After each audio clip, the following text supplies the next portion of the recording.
Welcome to this week's edition of the Africa Today News Weekly News Roundup. I am Favor Aham, bringing you the top stories that shaped global affairs, Africa and Nigeria over the past several days. Beginning with the headlines. WHO reports rising cases of drug-resistant gonorrhoea. Soldiers seize power in Guinea-Bissau ahead of election results. Italy passes landmark legislation making femicide a distinct crime. U.S. raises park entry fee for non-residents to $100.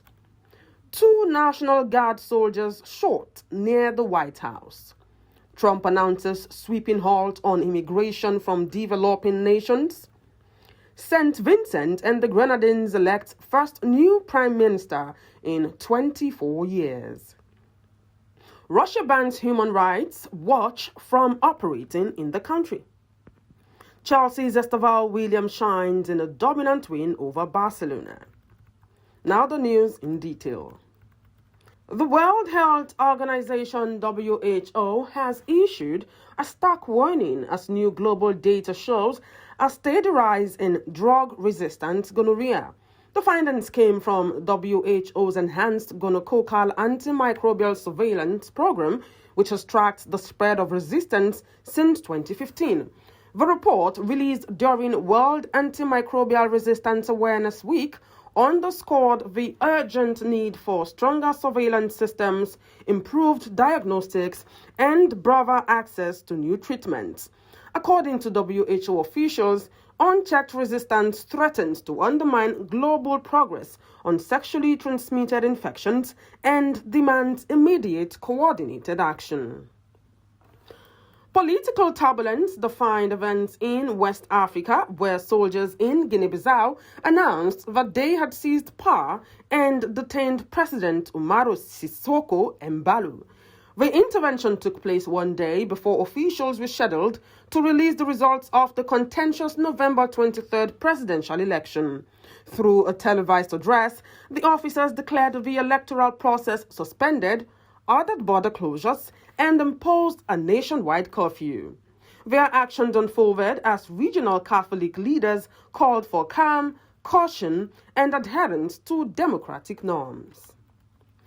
In Europe, Italy's parliament voted unanimously to create a distinct crime category for femicide, punishable by a life sentence. The decision carried deep symbolic weight, coming on the International Day for the Elimination of Violence Against Women. Public outrage following the killing of 22-year-old Giulia Cecchettin in late 2023 helped propel the long-debated legislation to the top of national agenda. Across the Atlantic, the United States implemented a major shift in its national park fee structure. Under a new policy set for 2026, non-residents without an annual pass will pay $100 to access the 11 most visited national parks. The price of an annual international pass will also rise from $80 to $250. The Interior Department explained that the adjustments supported by President Donald Trump were intended to ensure that foreign visitors contribute more toward maintaining the park system. Security fears escalated in Washington when 2 National Guard soldiers were shot and critically wounded near Farragut Square, only a short distance from the White House. Police quickly announced that a suspect had been taken into custody. Witnesses described hearing several sharp bursts that sparked panic in the busy area. President Trump, who was in Florida at the time, was briefed immediately. The incidents led to a swift policy response, with President Trump declaring that the United States would suspend immigration from what he described as all third world countries, framing the action as a measure to stabilize the immigration system. He also ordered a review of all green card applications from 19 nations classified as countries of concern. His statements ignited intense debate over definitions, implementation, and the broader implications for global mobility. Elsewhere in the world, St. Vincent and the Grenadines witnessed a historic political transition. For the first time in 24 years, the country swore in a new prime minister after the long-serving Ralph Gonsalves and his party secured only one of 15 constituencies.